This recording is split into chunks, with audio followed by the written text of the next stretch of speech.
We are back. Hello everybody and welcome to the qualifiers for the Bourne Network's Marble Championship Season 7. Yes, the last season was not the final season. We have 4 events for these teams to try and qualify for, and I am not alone. I am joined by Ramen Powder.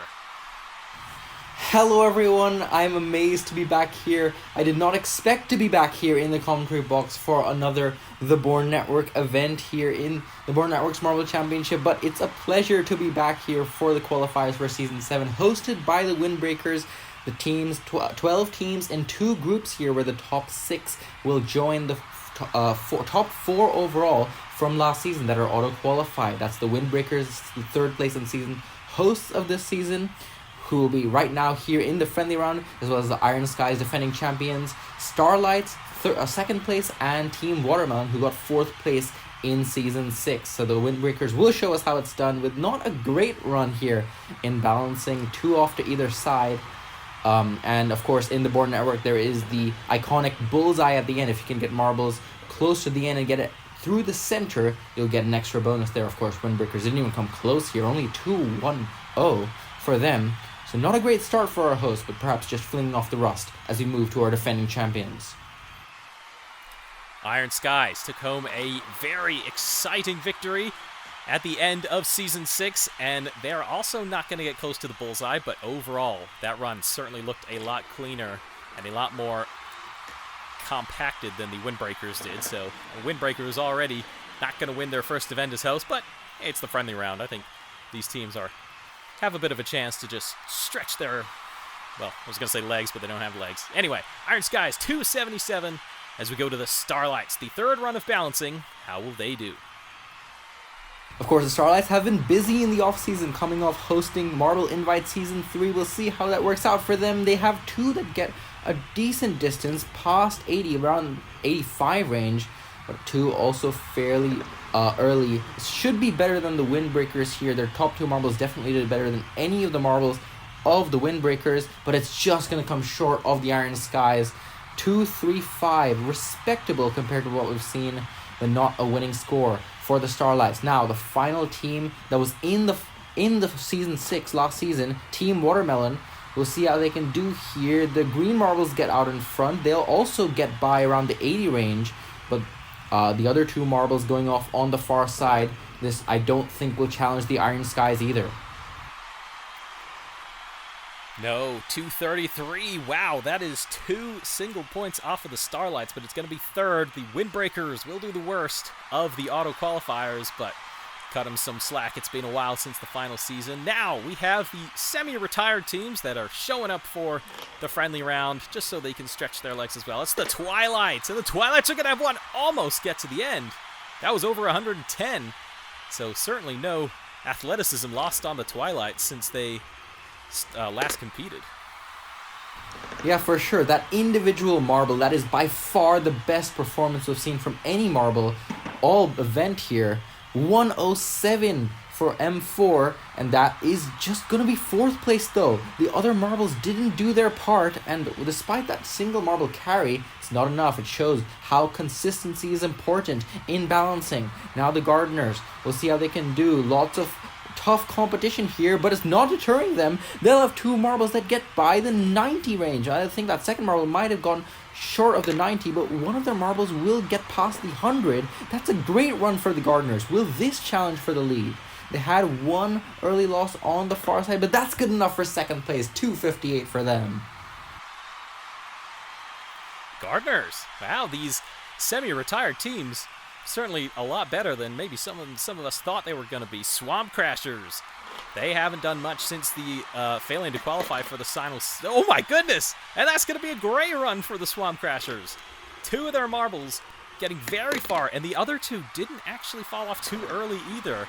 That's going to be a good total for the Swamp Crashers. I sort of lost my train of thought because of how good that run was. 303, the Swamp Crashers will go P1 in the friendly round.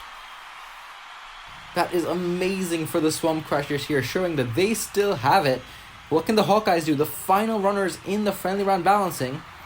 And off they go. Oh, it's a disastrous formation out of the gate. They'll have one get through. Oh, almost nudging the bullseye. That was so close for them, but so inconsistent with two of the marbles just splaying off on the other side instantly. It's a great run for two of them, but terrible for the other two. So, as about as inconsistent as you can get. It's not going to be last, not going to be first, though, I don't think, for the Hawkeyes. No, P3 for the Hawkeyes, and that means, I think, the podium of the friendly round, yes, only the Iron Skies of the actual auto-qualified teams will be on the podium here. I certainly hope that's just the rest of them just playing around. But Swamp Crashers takes 10 points for the first event of the friendly round, but the serious stuff starts now. Group A with the Ultraviolet starting us off. Remember, 2 groups of 12 where the top 6 will qualify. If you are below average, you are out. And 2 of the Ultraviolets go off. But in the first run of the qualifiers, they have one go through the bullseye. We saw none of that in the friendly round. And the second marble also did really well. So it's inconsistent for sure. But with those 2 marbles still getting a decent score, that's 343. Better than anything we saw in the friendly round. 150 points. From that one marble alone, that's a huge total for that one bullseye. It really rewards you if you can get through that part. What can the Draconics do here? Coming from the B-League in Season 6 here. They have a huge mark to beat. Oh, it's not looking that great. Everyone falls off. It's a consistent effort here. They had 3 marbles that got by the 17. Not a lot of teams could say that from the friendly round. But no marbles getting past the 100 or even the 90. So it's not going to challenge the Ultraviolets, but not going to be the worst one we see today for sure. 253, that would be close to a podium in the friendly round, but if the Ultraviolets are anything to go by, that might not be very high for the Group A standings. The Ice Chippers, they were in the main league of the Season 6, and they got a gold in the Distance Dragon. Oh, and that is not going to be a good start for the Ice Chippers. Consistent, yes, but far down the beam, no, not at all.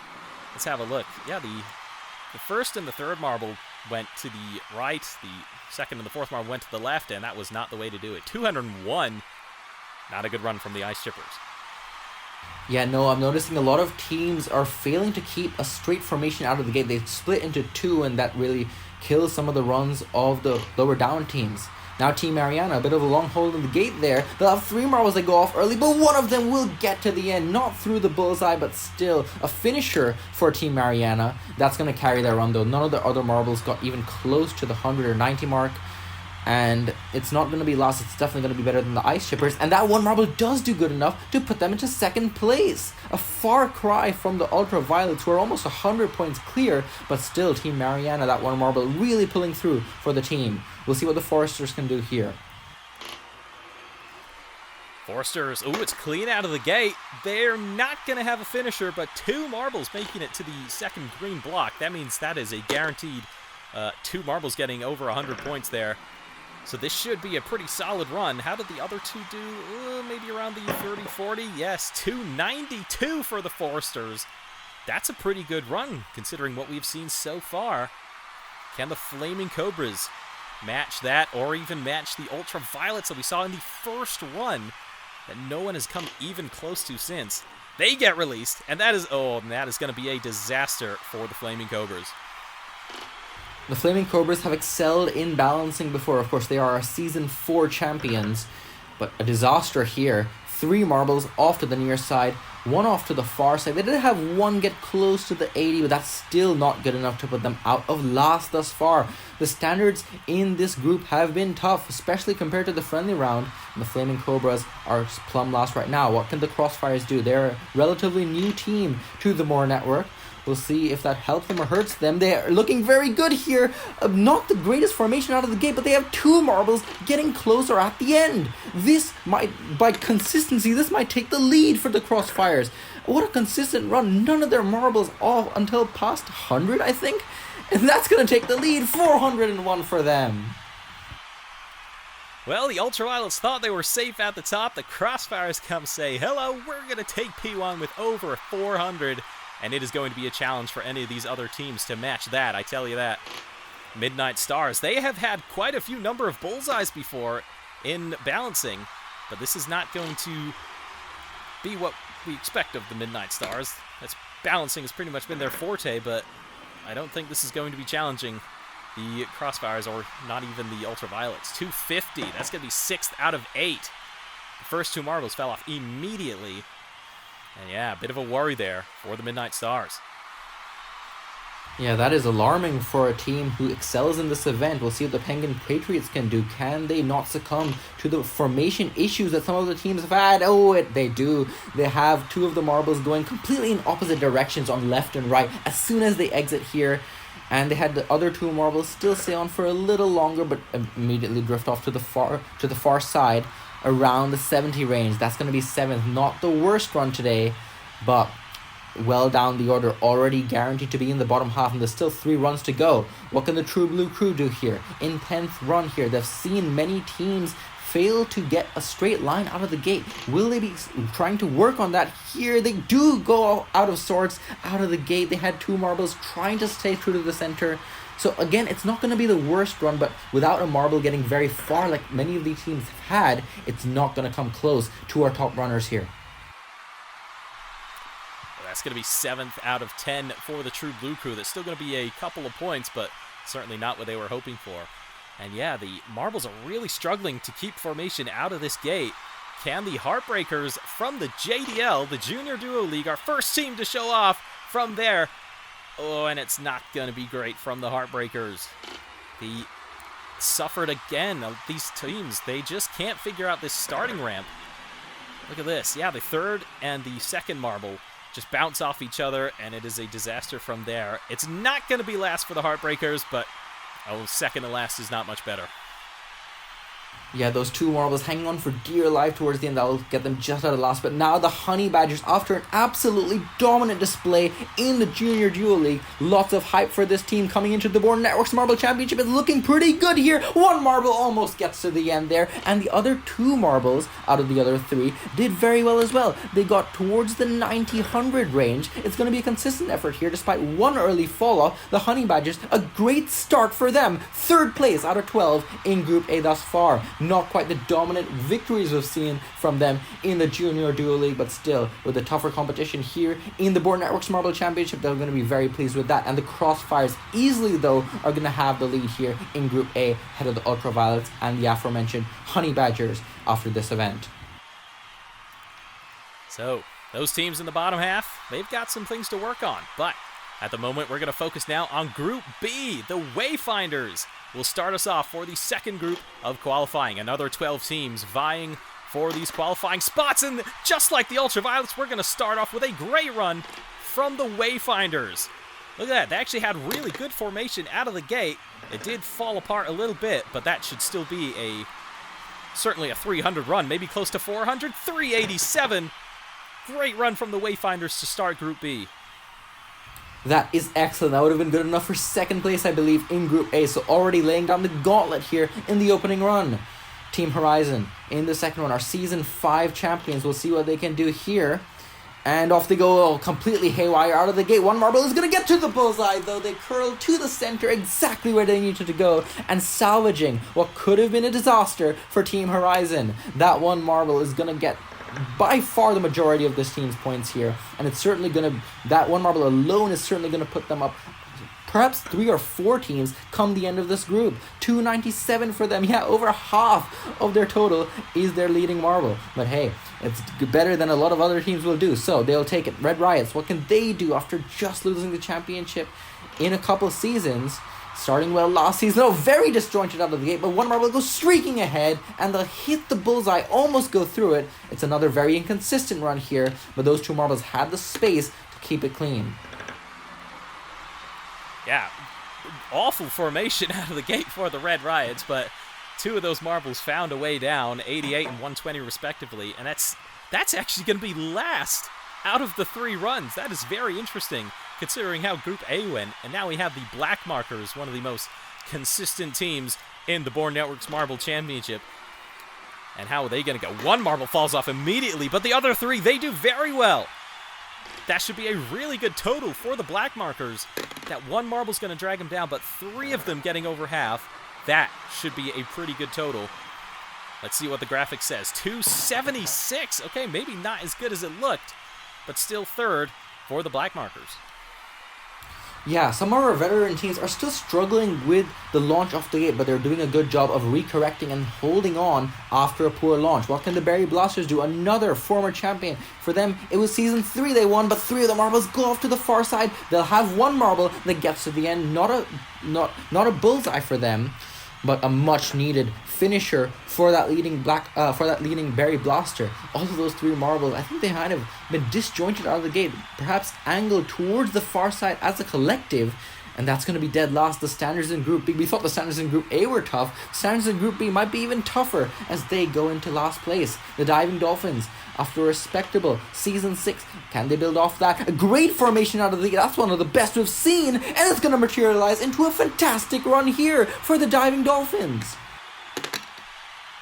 The Diving Dolphins are debuting their brand new uniform here, and they have taken to it like a fish to water, which is an interesting pun. Apologies for that, but Diving Dolphins are going to take 381. It's just shy of the Wayfinders, but P2 for the Diving Dolphins as we go to our Season 6 host, the Emerald Skies. They didn't have to qualify for last season because they hosted, but now they're going through these qualifiers. Oh, and a disaster for the Emerald Skies.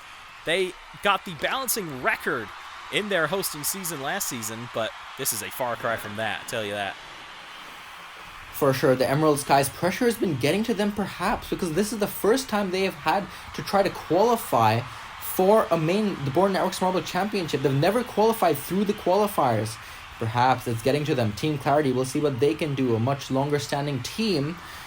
And they've done well before in the Bourne Networks Marble Championship, but 3 of them go off to the far side, akin to what we saw with the Berry Blasters. They did have that one marble that managed to get far, not quite the finisher that we saw from the Berry Blasters. So it's not the greatest run from Team Clarity, but that one marble I think will do good enough to get them out of last place, but only just 7th out of 8 thus far. Yeah, we've seen a lot of similar runs here. Still, teams not figuring out this starting ramp. Only the Diving Dolphins came out with a almost perfectly straight formation. The Rosemaries now, they figured out the starting ramp, but it still falls apart for them. Look at this.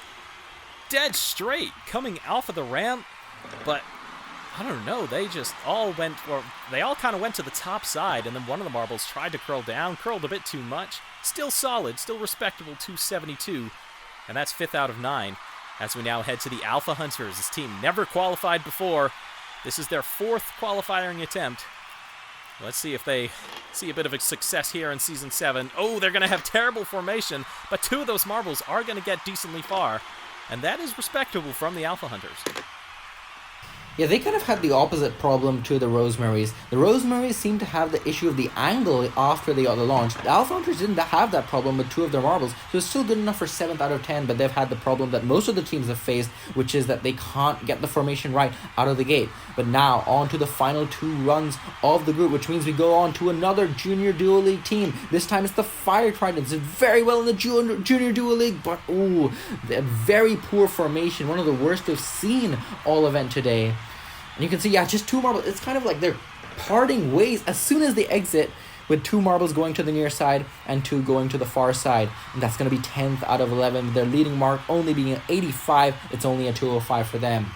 Disappointing for the rookie team. Royal Lions now, the final runners. How can they do?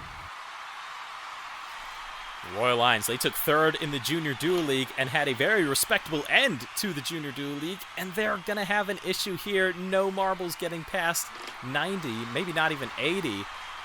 Boy, Junior Duo League teams are struggling here, unless you're the Honey Badgers, which, I guess it makes sense considering how dominant their JDL was. 237, that's 10th out of 12. Wow, the JDL had a disaster in Group B. But the Wayfinders, the very first run, is going to hold on. Diving Dolphins will take 3rd, and Team Horizon, that bullseye gets them 3rd in the group. That's pretty crazy. And so, the Wayfinders there, they're going to be in P1 at the moment. Diving Dolphins and Team Horizon, as I said. But now we go on to the second event of this first part of qualifying. It's the hurdle path here. After balancing, which was a very smooth, very precision-based event. This is all about the off-road. This is about navigating through difficult terrain, and the friendly round marbles will show us how it's done here. The auto-qualified teams, actually, there's the Swamp Crashers here, so not only the auto-qualified teams, but the Windbreakers, the hosts, oh, they were doing so well on the near side, but they're gonna get caught, and if you get caught, it's about how far down the course you get. But the Swamp Crashers, they managed to get all the way to the end, and I'm not sure how common that will be in this event. That's a very good sign for them. Yeah, Windbreakers, they had the lead, but got stuck on that 5th hurdle. We'll see in the graphic here exactly how it is scored. There it is. They have the time and the hurdle that they got stuck on. So the Swamp Crashers, 6 out of 6. The Windbreakers, they got to hurdle 5, so that's 4 out of 6, and the time that they had when they got stopped. So, might be a bit confusing, but I'm sure you'll get it pretty quickly. Anyway, here we go. The Iron Sky stop immediately. And the Hawkeyes are now the only runner going just halfway down the course, and they're going to finish. Oh, that was a disaster for that heat. Yeah, for sure. A lot more early knockouts here in this one. And you really want to get as fast as possible down the course, but you also want to be able to clear the hurdles. That's the name of the game here in the hurdle path. And if you get caught on the very first hurdle, if you come out of the 8 too strong, it's not going to work for you. But that's the friendly round already done and dusted. The Hawkeyes will get the win. Much more faster paced event here in event 2. And we'll see if the quicker time can help these teams in the qualifiers to adapt here, because not a lot of time to do so. The Swamp Crashers, though, take the lead in the friendly round, or rather hold the lead ahead of the Hawkeyes. But on we go to Group A. Team Mariana, Flaming Cobras, Foresters, and the Honey Badgers. Off they go here. Who gets off to a good start? Honey Badger's off to a good start. The Flaming Cobras start to make a bell down, and the Foresters are following them. That's going to be 2 finishers. Make that 3 finishers. Only Team Mariana is not going to get to the bottom, and they're going to get 4 out of 6 hurdles cleared. Now that was much more impressive than what we saw in the friendly round. Look at the Flaming Cobras. They just kicked into a second gear and shut down the course. The Foresters decided they were going to follow them. Very much better from those 3 teams. Team Mariana almost making it down 2. Very good, especially for the Flaming Cobras, who got dead last in balancing. Second heat, Draconics, Heartbreakers, Midnight Stars, and Penguin Patriots. We have a heat of captains here, so which captain is going to do the best? It is the Penguin Patriots off to the best start. The Penguin Patriots are shooting down the course. They're already done. And what's going to happen between here? Draconics and Midnight Stars are going to get stuck, both at the final hurdle. My goodness, what happened to the captain of the Penguin Patriots? I would not be surprised if that's the best run of the entire event just there. And I mentioned not a lot of time for these teams to adapt, but they are excellent at it clearly, because they've immediately identified that those hurdles, especially early on, can really trip you up, and they're perhaps playing it a bit more cautious before speeding up towards the end. Of course, unless you're the Penguin Patriots, you just speed up completely all the way down, and I don't think they're going to be beat. But on to the final heat for this first group here. It's much more close out of the gate, but it's gonna be, is that the Ultraviolets that'll get the win there ahead of the Ice Shippers, and also another finisher, 3 finishers in this heat, so very strong. These teams, even if they're not going the fastest, they're doing a much better job than what we saw in the friendly round in actually clearing the hurdles, and that's what you really want to do here. If you get it all the way towards the end, you'll do better than any other marble that didn't. And the Ultraviolets do good enough to get into second place. Ice Shippers and True Blue Crew adjacent in 5th and 6th. And not so much for Team Mariana, they'll be in 10th. But Penguin Patriots, unsurprisingly, almost over a second clear of the Ultraviolets. They'll go up into second place. Ultraviolets with 2 silvers will hold the lead commandingly, already in a great position to qualify. Certainly not good. If you look at the bottom for the Heartbreakers, they have a single point in these 2 events. They need to lock in for part 2. Black Markers, Berry Blasters, Fire Tridents, and the Rosemaries are going to get us started in Group B, and the Black Markers are going to take off. It's a good battle between them and the Berry Blasters. Those 2 are going to finish. The Rosemaries fail the final hurdle, and the Fire Tridents 1 hurdle after that. That is a very good battle between the Black Markers and the Berry Blasters there. Seemingly that high line is a pretty good one. That's the line that certainly the True Blue Crew I remember followed. Can't remember any of the others, but maybe a good strategy for other teams. Follow that high line. For sure. Now on to the second here. We're getting into the final few runs of the day. It's Team Horizon, Royal Lions, Wayfinders, and the Emerald Skies. And off they go here. Pretty even launch out of the gate. The Wayfinders start to get the lead. They're trying to get that top line. They've seen it work, but they're going to get caught. And the Royal Lions will get a bump from the Emerald Skies that pushes them across the line. I'm not sure if they would have finished if it wasn't for that bump. But the Emerald Skies, nonetheless, still a good performance, just coming short at the final hurdle. And the Wayfinders, perhaps getting a bit ahead of themselves, perhaps prioritizing the speed a bit too much over actually clearing the hurdles. But still, it's a respectable finish. 6th for them, 7th for Team Horizon. The Royal Lions is looking good for them. The junior dual league teams perhaps turning their fortunes around a little bit. But now on to the final heat. Team Clarity, Diving Dolphins, Red Riots, and the Alpha Hunters here. We have a stoppage immediately. That's a disaster for the Diving Dolphins. The Red Riots, they're the only team going, and they are going to finish. What a completely different circumstances for Group B. In Group A, almost everyone finished. In Group B, almost no one finished. I think only 4 finishers across all 12 teams. The Red Riots are going to be one of them, so that is a top 4 for them, definitely. But where is it going to put them? 3rd for the Red Riots. They'll be on the podium. And 10th, 11th, and 12th, all the bottom 3 positions for Team Clarity, Alpha Hunters, and Diving Dolphins. That is a disaster. So let's have a look at the scores for Group B at the moment. Black Markers are going to take the win, and Berry Blasters with that good battle. It is the Black Markers in the lead at the moment. Wayfinders in 2nd, Berry Blasters 3rd. That's the top 3 at the moment. Looking down to the bottom, Fire Tridents having a bit of struggles, but Part 2 will come in the next 2 days. We'll see you then.